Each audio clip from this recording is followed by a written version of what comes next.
Hello and welcome to the Pig and Whistle Tales from Azeroth. As always, here at the Pig and Whistle Inn in Stormwind, I go for a variety of subjects with regards to World of Warcraft.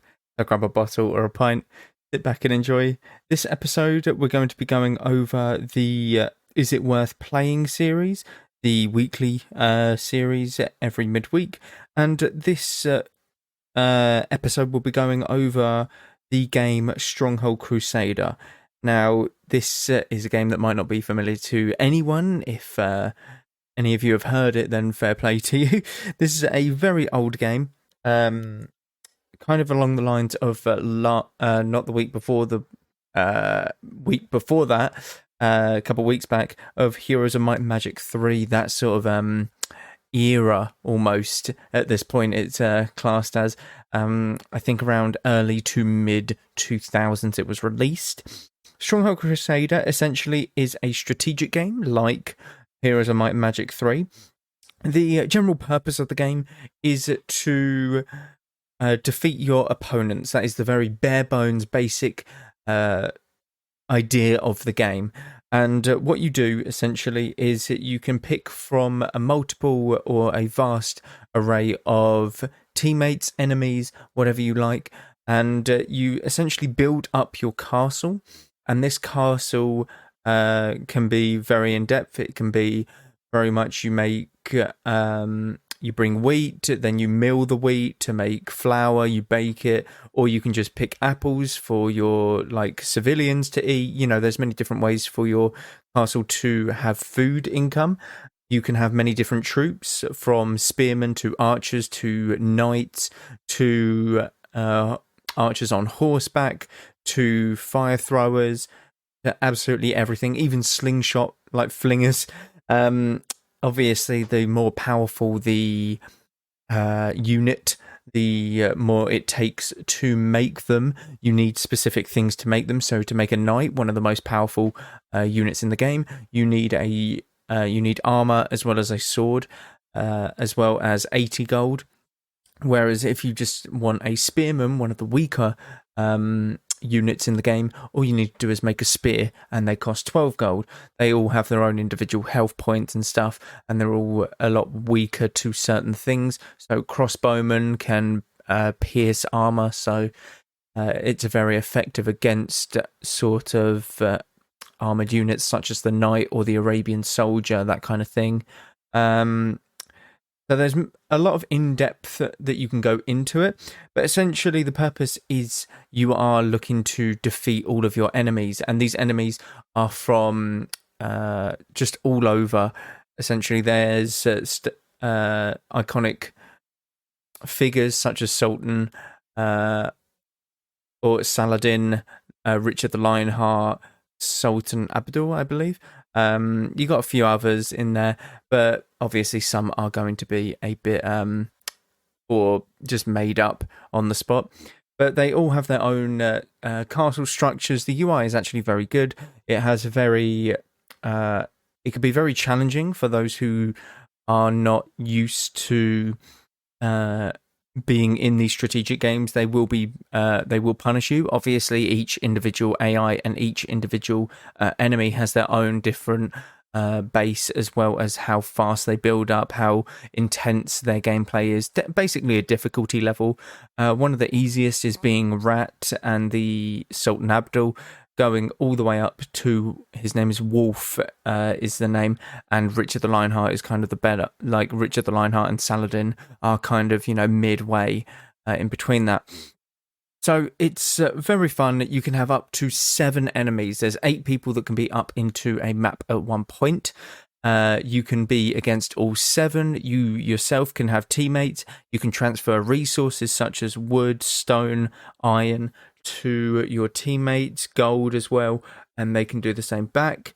There's a massive variety of maps to choose from, and you can customize your own maps as well as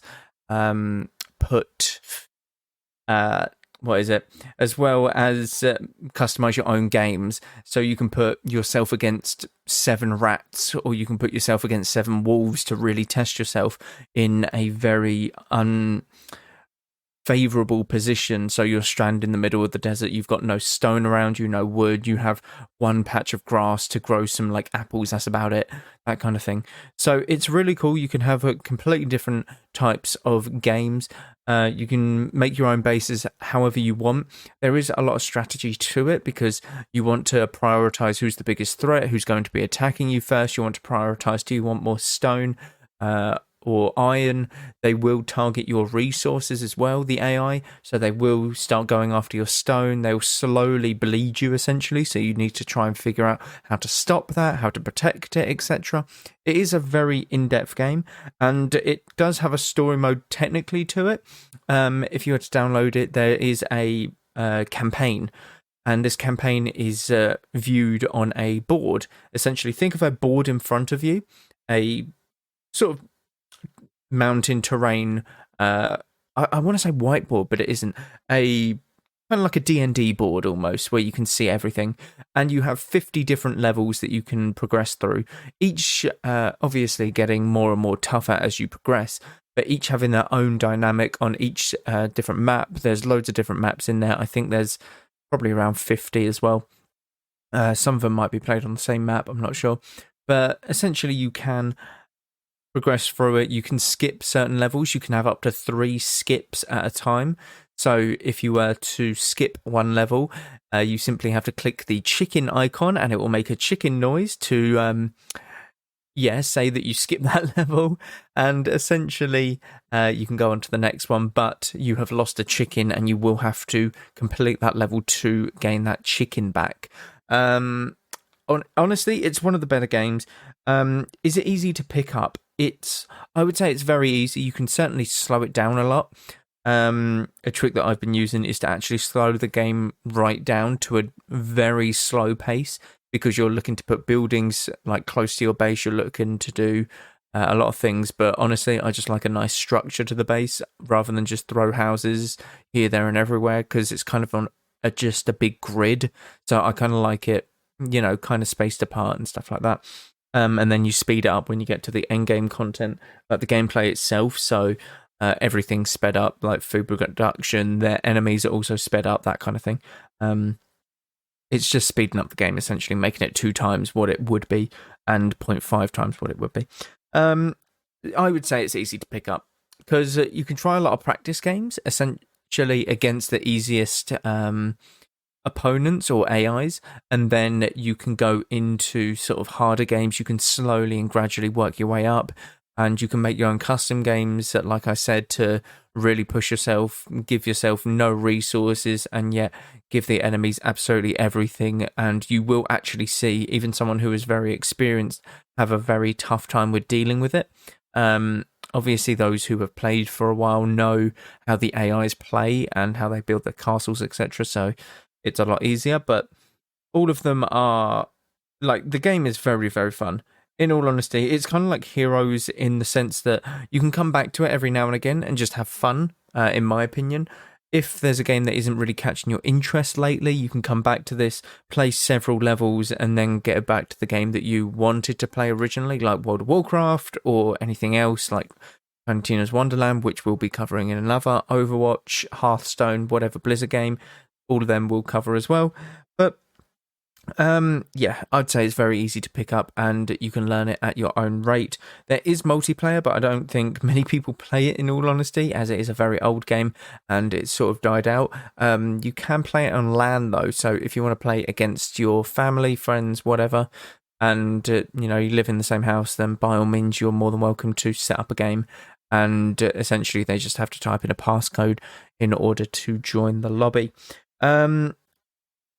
Replayability. How replayable is it? I'd say it's very, very, very replayable. There are so many different scenarios that you can make with the custom lobbies that you can create, with just the campaign itself. It's very diverse, so you'll always have a different challenge and it will always be different. No matter what game mode you play, it will change and it will be very engaging.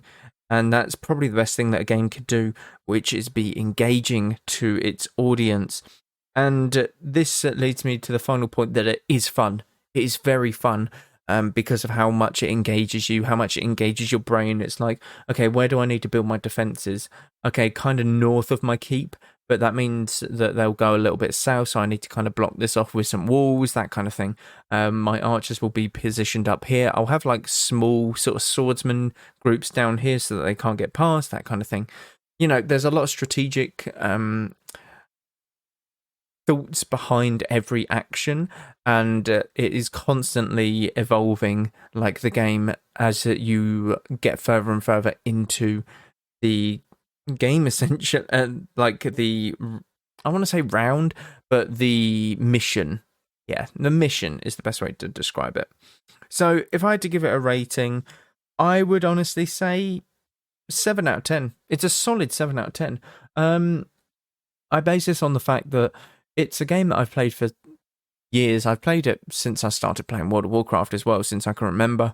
It's a game that I pick up and still have downloaded on my PC to this day, and it's a game that I can easily jump into to just play a round or a mission, do a custom game if I want, can do absolutely anything, and it will be different from what I've done in the past.